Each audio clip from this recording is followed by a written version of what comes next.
केडिया जुड़े हैं, केडियानोमिक्स के फाउंडर, उनसे समझते हैं कि अब उन्हें इस समय बाजार का टेक्सचर कैसा लग रहा है और इन सब पर बातचीत करते हैं। Sushil ji, good morning.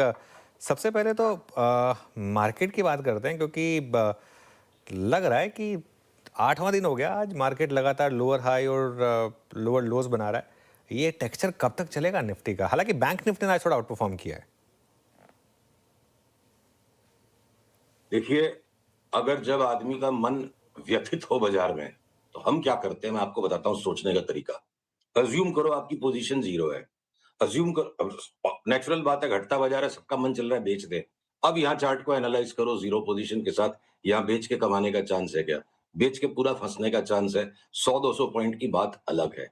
तो हम निफ्टी पे ट्रिगर करेंगे कॉल जिस दिन ये ऊँचा बंद दे देगा। वो आज भी हो सकता है, आज के रोल ओवर के बाद कल भी हो सकता है। तो निफ्टी, बैंक निफ्टी अपनी पहले ही बात हो चुकी है, रेगुलर पैटर्न्स को फॉलो नहीं करेंगे।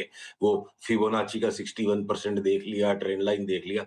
निफ्टी और बैंक निफ्टी बड़े आड़े-तिरछे मूवमेंट्स करेंगे, थप्पड़ मार-मार के बार-बार पैसे लेते रहेंगे। मलाई मोटा पैसा स्टॉक्स में है, अलग-अलग सेक्टर्स में है। निफ्टी भी कोई यहाँ से ज्यादा घटना नहीं चाहिए। और अनुज, इन पासिंग बता दूं, मैं आपको पहले जो चार्ट दिखाने वाला था वो नेक्स्ट वीक दिखाऊंगा। हमने कॉस्पी, ताइवान, हांगसेंग के साथ रेशियो चार्ट्स प्लॉट किए निफ्टी के रिलेटिव परफॉर्मेंस। तो मुझे कहने में कोई संकोच नहीं है, 2 साल के पर्सपेक्टिव में कॉस्पी के सामने निफ्टी 50% आउट परफॉर्म कर जाए। कभी किसी ने सोचा था कि कॉस्पी के सामने निफ्टी इस कदर अंडर परफॉर्म कर जाएगी लास्ट 1 साल में? तो देखिए इसका क्या रैशनल हो सकता है। रेस के मैदान में दौड़ने वाले कुछ घोड़ों को पीछे रख लिया जाता है, जिससे कि उन पे दांव इतना कमजोर लगे, जो गोरे की इतनी सेलिंग होती जा रही है। हो सकता है एक नई भगदड़ मच जाए यहाँ। 25% कॉस्पी डाउन, 25% निफ्टी अप अगले 2 साल में बिल्कुल पॉसिबल है। मैं 2 साल सावधानी के लिए कह रहा हूँ। और एक बात, अगर ये बाकी सारे ग्लोबल मार्केट्स टॉपी लग रहे हैं, डॉलर इंडेक्स बढ़ जाएगी लग रहा है, और ये लग रहा है सारे वर्ल्ड के मार्केट नीचे आ जाएंगे। अपनी जब 26,000 निफ्टी फर्स्ट टाइम आई थी, तो बात हुई थी भारत में पीपी वाटर बॉल्स वाली सिचुएशन हो गई है। वो एस&पी पे भी बन रही है। जीरो रेवेन्यू वाली कंपनियां 10-10 बिलियन डॉलर के वैल्यूएशन पे आईपीओ लाने की तैयारी में लगी हैं। तो वो टॉप आउट हो रहा है, पीपी वाटर बॉल्स वहां बन रहा है। अगले महीने 2 महीने में जब तक वहां पीपी वाटर बॉल्स बने, ये ग्लोबल तेजी का जो फिनाले है, इसका शो स्टॉपर निफ्टी बन जाए और यहां से अगले 1.5-2 महीने में निफ्टी कोई बड़ा आउट परफॉर्मेंस दे दे, ये बिल्कुल संभव है। हम सबको अपनी सीमित बुद्धि से ऊपर उठ के बाजार के साथ चलना पड़ेगा। अपनी बुद्धि के ऊपर में जोर लगाते रहेंगे, टाइम पे सौदा बिगड़ जाएगा। नहीं, लेकिन दिक्कत क्या है कि सुशील जी, क्योंकि देखिए सारी वर्ल्ड मार्केट आप देखिए, नैस्डैक, डाउ इतना आउट परफॉर्म कर रहे हैं, बाकी सारी मार्केट इतना अच्छा चल रही हैं, और यहाँ पे चार्ट तो नहीं बता रहे हैं कि इंडियन मार्केट में हल्की सी भी स्ट्रेंथ है, और आप इतना पॉजिटिव व्यू ले रहे हैं। देखिए, जो हो चुका जो हो चुका उस पास्ट से निकल के आपको आने वाले फ्यूचर पे दांव लगाना, स्टॉक मार्केट उसी को पैसा देता है। तो जो आप बता रहे हो वो तो हो चुका है। और आने वाले समय में मैं दांव किस बेसिस पर लगा रहा हूं? अगर निफ्टी को यहां से भी घटते ही जाना है, तो मुझे 150 ऐसे स्टॉक्स तो दिखने चाहिए ना, जिनके अंदर में शॉर्ट करके 20-25%, 10-12% कमाने की जगह है। बहुत सिलेक्टिवली बीच बीच में थोड़े थोड़े शॉर्ट्स आते हैं। अब टाइटन शॉर्ट किया, कल उसका short cell signal square of हो गया। अगर आपने हेल्थ केयर के स्टॉक्स को शॉर्ट किया, सबके अंदर में इंटरिम टेक प्रॉफिट आ गया। तो ये बीच बीच में जो शॉर्ट्स की भी जो रैली स्टार्ट होने वाली, बॉस्क ने इतना करेक्शन दे दिया, अब यहां से वापस 25% नया बढ़ने की बाई का सिग्नल आ गया।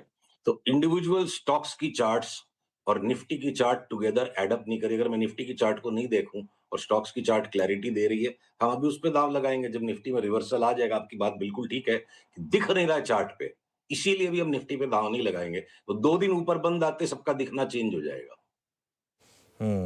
चलिए, अब फिर स्टॉक स्पेसिफिक बात करते हैं। बीएससी, ये करेक्शन पूरी हुई क्या, और यहाँ से अब क्या व्यू रहेगा आपका स्टॉक पर? तो हमने 1975 तक जाने की नीचे जगह की बात की थी, पर उसके पहले ही इसने अपनी डाउन ट्रेंड लाइन को तोड़ दिया है। अभी भी 1975 को रूल आउट नहीं कर सकता। कभी अचानक मार्केट में बॉक्सिंग मैच आ गया, 100 रुपए की जगह रखिए। तो आधा माल हमने लेने के लिए अपने निवेशकों को सलाह कल ही दे दी। और जब 2300 आपसे हमारी बात हुई थी, वो क्रॉस होगा, उसके बाद आप चाहे लिवरेज पोजीशन लो। पर अब संभावना बनती है 100-200 रुपए की जगह रख के बात करनी चाहिए। मैंने पिछली बार आपको दबी जबान में कहा था बीएससी का अगला पड़ाव 3500 होगा। मुझे लगता है 4200 भी हो जाए तो बड़ी बात नहीं है, पर हाथी को टुकड़े से, फॉर्क एंड नाइफ के साथ टुकड़े टुकड़े करके खाएंगे। बीएसई में बहुत बड़ी तेजी दोबारा बनेगी। The best is yet to कम।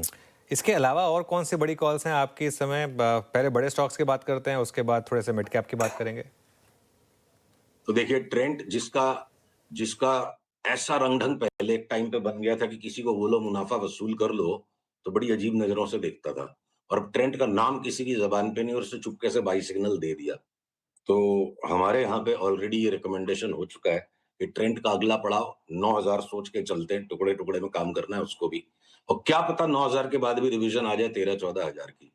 तो मैं ये निफ्टी के प्रपंच में पढ़ूँ इसी वक़्त, तब ट्रेंट जैसा stock, high quality company, high quality stock जिस पे फंडामेंटल, टेक्निकल हर तरह की दीवानगी पहले हो चुकी है। मुझे लगता है वो दौर लौट के आएगा और पिछली बार से भी ज़्यादा बड़ा सैलाब बन सकता है। तो ट्रेंट में फिलहाल बाई है, स्टॉप लॉस रखना होगा। एक और देखिए मल्टी बैगर की कैटेगरी में स्टॉक है, रेलवेज़ के सारे स्टॉक्स पर हम एक्सट्रीमली बुलिश हैं। देखिए शिप बिल्डिंग और ये डिफेंस में कैसे बड़े-बड़े ऑर्डर्स आने लग गए, वही रेलवेज़ में होने वाला है, सबकी चार्ट बता रही है। तो रेलवेज़ में एक ऐसा स्टॉक है फॉलन एंजल जिसे मैं कहूँगा, 2020 से लेके 2023 तक इसमें 20 बैगर की मूव आ गई और फिर वो इन्वेंट्री की अकाउंटिंग में इश्यू हो गया और स्टॉक टंबल कर गया बिल्कुल ऊपर से 50%। जिसके बाद मैं पीसीआर से अनुरोध करूँगा चार्ट दिखाएँ। हमारी विशेषता चार्ट है तो हम चार्ट के साथ बात करेंगे। आरके फोर्जिंग्स की जो चार्ट आपको मैं दिखा रहा हूँ, लॉग स्केल चार्ट है क्योंकि इतनी बड़ी मूवमेंट को लॉग स्केल में ही आप कैप्चर कर सकते हो। जो अटोनमेंट होना था स्टॉक के इन्वेस्टर्स का वो हो गया और प्रमोटर ने अकाउंटिंग मिसहैप पे या मिसडिमिएनोर पे अगर ₹2100 के भाव में खुद को वारंट लिख दिए, इसलिए 2100 की फोरकास्ट नहीं, इंडिपेंडेंट चार्ट पे फोरकास्ट है और आरके फोर्जिंग्स में बाई ट्रिगर हो चुका है। स्टॉप लॉसेस के साथ काम करना है। 2100 की यात्रा में कई बार बीच-बीच में टेक प्रॉफिट आएँगे। साल भर का कोई व्यू ले, तो लौट के बुद्धू घर पे आएँगे, ऐसी ये चार्ट दिखती है। ओके, एक स्पेस जहां सबसे ज्यादा पैसा बना है वो है ऑटोज। यहां पर अब आपकी क्या बड़ी ट्रेड्स होंगी सुशील जी? तो देखिए जब बहुत सरल बाजार होता है, गधा घोड़ा सारे भागते हैं, सारे सेक्टर, सारे स्टॉक भागते हैं, कोई भी पैसा कमा लेता है। फिर जब थोड़ा-सा मार्केट सिलेक्शन करता है बॉयज़ टू मेन, तो इंडिविजुअल सेक्टर्स के रोटेशन आते हैं और जब मार्केट सीवियर सिलेक्शन पे आ जाता है, तो विद इन सेक्टर्स भी रोटेशंस होते हैं। तो ऑटोज़ के अंदर में मारुति का क्लियर कट कल शॉर्ट सेल सिग्नल ट्रिगर हो गया। किसी भी रिकमेंडेशन का मतलब या एनालिसिस का मतलब ये नहीं कि स्टॉप लॉस नहीं हो तो रखना ही पड़ेगा। मारुति में शॉर्ट सेल ट्रिगर हो गया, 15-17% एक बार घट जाए यहाँ से। और वहीं पे आपके टाटा मोटर्स और बजाज ऑटो में फ्रेश बाइज़ है। हाँ, तो आपके अगर हीरो मोटो को आप घटने को ही तैयार नहीं है, वो कभी भी रेंज ब्रेकआउट दे देगा। तो ये 2 ऑटो के two wheeler stocks Tata Motors जो लगाड़ रहा है और for whatever concerns and worries थोड़ा बहुत दबा हुआ रह गया, वो आई थिंक वो साइबर अटैक का इश्यू बिहाइंड द बैक है। तो ये 3 बाइज़ हैं, एक मारुति में इस वक़्त शॉर्ट सेल है और अगर एंसेलरीज़ को भी मैं साथ में इंक्लूड करूँ, बॉश में भी एक 25% की बाई का सिग्नल है। ओके, चलिए तो ये इस समय कुछ आपके लिए ट्रेड्स कोई काफ़ी स्टॉक्स पे बात हुई। थैंक यू सो मच आज हमारे साथ जुड़ने के लिए और अगले